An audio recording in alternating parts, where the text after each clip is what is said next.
Hi అందరికి ఈరోజు Sunday special నేనైతే బగారా అన్నం మటన్ కర్రీ తర్వాత చికెన్ ఫ్రై చేస్తున్నాను. ఫుల్ వీడియో చూసి మీకు నచ్చినట్టయితే ప్లీజ్ సబ్స్క్రైబ్ చేసి లైక్ చేయండి. ఇప్పుడైతే మనం ప్రాసెస్లోకి వెళ్ళిపోదాం. ఈ గిన్నెకైతే బాస్మతి రైస్ తీసుకున్నాను. ఇప్పుడు కడిగేసి నానబెట్టుకుందాం ఒక half an hour bagara rice కోసం. మటన్ కూర చేయడానికి 1.5 kg మటన్ తీసుకున్నాను. ఇప్పుడు ఇందులో పసుపు వేసుకుంటున్నాను, ఉప్పు కూడా వేసుకుందాము, కారం కొంచెం. ఇప్పుడు నీళ్ళు వేసుకొని ఒక 5-6 విజిల్ వచ్చేంత వరకు బాయిల్ చేసుకుందాము. విజిల్స్ రావాలా.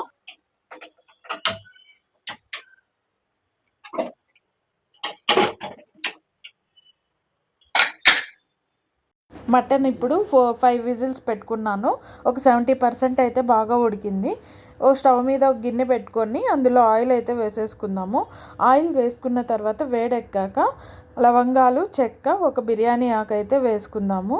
ఇవి బాగా కొంచెం స్మెల్ వచ్చేంత వరకు మగ్గించి సన్నగా తరుక్కున్న ఎర్రగడ్డ ఒకటి పెద్ద సైజులో కట్ చేసుకొని వేసుకుంటున్నాను నేను ఇప్పుడు. ఈ ఎర్రగడ్డలు బాగా ఎర్రగా మగ్గేంత వరకు మగ్గించుకొని తర్వాత టమాటో కూడా వేసుకొని బాగా మగ్గాలి. ఇది కొబ్బరి తర్వాత అల్లం వెల్లుల్లి పేస్ట్ వేసుకున్నాను కొద్దిగా మసాలా కోసం, గ్రేవీ వచ్చే రావడానికి. ధనియా, జీలకర్ర పౌడర్, కారం చూసి వేసుకోండి, ఎందుకంటే మనం అప్పుడే బాయిల్ చేసేటప్పుడు మటన్ని అప్పుడు కూడా కొంచెం వేసుకున్నాం కదా, ఇప్పుడు కొంచెం చూసి వేసుకోండి. కొంచెం పసుపు, కొంచెం గరం మసాలా వేసుకుందాం, కొంచెం ఉప్పు కూడా వేసుకుందాం. ఉప్పు చూసి వేసుకోండి, అప్పుడే మటన్లో ఉడికించడానికి వేసాం కదా, కొంచెం తక్కువైనా తర్వాత వేసుకోవచ్చు. ఇప్పుడు ఈ మసాలా పచ్చివాసన పోయేంత వరకు బాగా కలుపుకుందాము. నూనె అంతా పైకి తేలల్లా.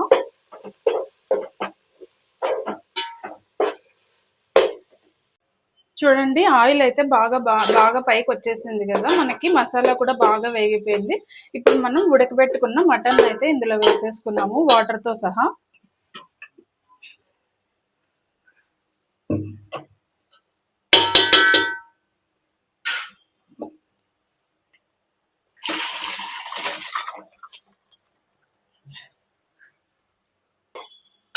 ఇప్పుడు మనకి మసాలా ముక్కలకి పట్టి బాగా ఉడికేంత వరకు ఉడికించుకుందాం. ఆల్రెడీ మటన్ అయితే బాగా ఉడికిపోయింది, ముక్కలు బాగా అంటే ఒక 60% దాకా ఉడికింది. ఇంకా ఇది కొంచెం మెత్తగా అయ్యేంత వరకు ఉడికించుకొని మసాలా ముక్కలు పట్టుకుంటే చాలు. కరివేపాకు కూడా వేసుకున్నాం. ఇప్పుడు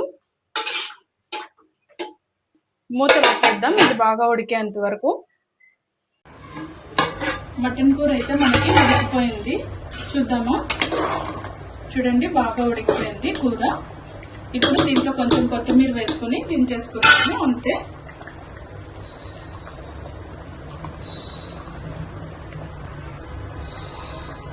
ఇప్పుడు చికెన్ ఫ్రై చేసుకోవడానికి ఒక గిన్నె పెట్టుకొని అందులో ఆయిల్ వేసుకుందాం మనకు కావాల్సినంత. తర్వాత సన్నగా తరిగి పెట్టుకున్న ఎర్రగడ్డలు కూడా అందులోనే వేసేసుకొని బాగా ఎర్రగా అయ్యేంత వరకు మగ్గించుకుందాము.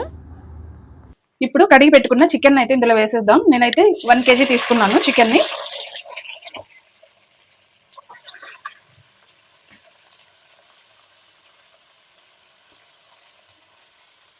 బాగా కలబెట్టుకుందాము ఆయిల్లో కలిసేలాగా.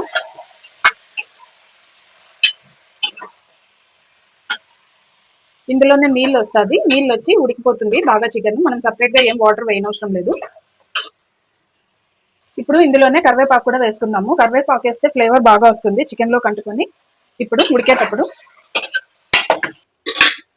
పసుపు కొంచెం, ఉప్పు 1 స్పూన్ వేసుకుంటున్నాను, మళ్ళీ లాస్ట్లో చూసి మళ్ళీ వేసుకుందాం.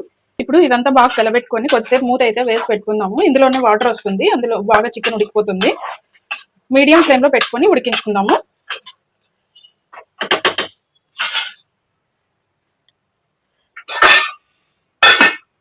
ఈ స్టేజ్లో మనం అల్లం వెల్లుల్లి పేస్ట్ అయితే వేసుకుందాము ముక్కలతో పాటు, అది కూడా బాగా ఉడికిపోతుంది కలిసిపోయి. ఇది ఇంట్లో చేసుకున్న గరం మసాలా, ఇదైతే హాఫ్ వేస్తున్నాను. ఇప్పుడు ఇంకొంచెం హాఫ్ తర్వాత వేసుకుందాం లాస్ట్లో. కారం 1 స్పూన్ వేసుకున్నాను. ఇప్పుడు ఇవన్నీ బాగా కలబెట్టుకుందాం.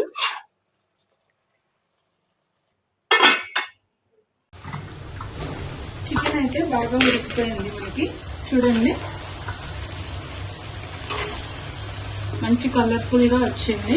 ఇప్పుడు మనం అప్పుడే మిగిలి పెట్టుకున్నాం కదా కొంచెం గరం మసాలా, అది కూడా ఇప్పుడు వేసేసుకున్నాము. ఇప్పుడు కొంచెం కారం కూడా వేసేసుకున్నాము రుచికి తగినట్టు. ఇప్పుడు ఇది ఒక 5 మినిట్స్ అలా ఉంచేద్దాము. బాగా ఉడికిపోయింది, మసాలాలన్నీ దానికి పట్టేలాగా ఉంచుకున్నాము. ఇప్పుడు లాస్ట్లో కొత్తిమీర వేసుకొని దింపేసుకోవడం అంతే. మనకి చికెన్ ఫ్రై అయితే రెడీ అయిపోయింది. చికెన్ అయితే బాగా ఉడికిపోయింది చూడండి. ఇప్పుడు మనం కొత్తిమీర వేసేసుకొని దించేసుకుందాము అంతే. ఇప్పుడు బగారా అన్నం చేసుకుందాం మనము. బగారా అన్నం కోసం నేనైతే ఆయిల్ వేసుకుంటున్నాను, కొంచెం గీ కూడా వేసుకుంటాను. బిర్యానీ ఆకు, మసాలా ఐటమ్స్ అన్ని ఇప్పుడు వేసేద్దాము.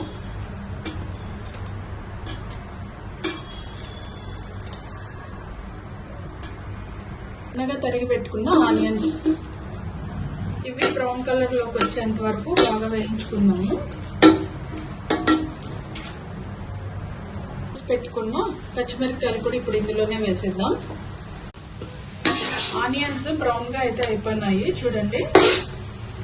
ఇప్పుడు అల్లం వెల్లుల్లి పేస్ట్ వేసుకున్నాము. అల్లం వెల్లుల్లి పేస్ట్ ఒక పెద్ద స్పూన్తో 1 స్పూన్ అయితే వేసుకున్నాను. ఇప్పుడు ఇదంతా బాగా పచ్చివాసన పోయేంత వరకు బాగా కలుపుకున్నాము. ఇప్పుడు కట్ చేసి పెట్టుకున్న పుదీనా, కొత్తిమీర కూడా వేసేసుకుందాం ఇందులోకి.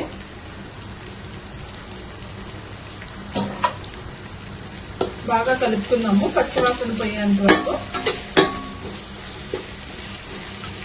నేను ఫస్ట్ లో షాజీరా వేయడం మర్చిపోయినాను, ఇప్పుడు వేస్తున్నాను. మీరు ఫస్ట్ లోనే మసాలాలన్నీ వేసుకుంటారు కదా, అప్పుడే వేసుకోండి, నూనెలో బాగా వేగుతుంది. ఇప్పుడు ఇందులో కొంచెం జీలకర్ర పొడి, గరం మసాలా వేసుకున్నాము. ఈ గిన్నెతో బియ్యం అయితే తీసుకున్నాను. ఇప్పుడు ఈ గిన్నెతోనే 1.5 గిన్నెకి నీళ్ళు అయితే పోసుకుంటాను ఎసరికి.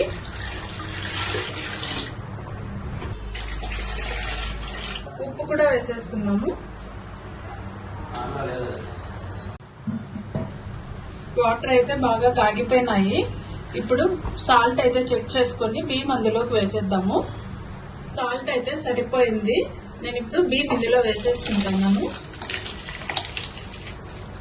ఇప్పుడు ఊరికే కింద నుండి అలా ఇలా కలబెట్టుకుందాం. ఎక్కువ కలబెడితే మళ్ళీ బియ్యం అయితే విరిగిపోతాయి. ఇంతే అండి, సింపుల్. ఇవి ఉడికేంత వరకు ఇది మూత పెట్టేసుకొని ఉడికించుకుందాం. రైస్ రెడీ అయిందేమో చూసేద్దాం. ఇప్పుడు రైస్ అయితే బాగా ఉడికిపోయింది చూడండి.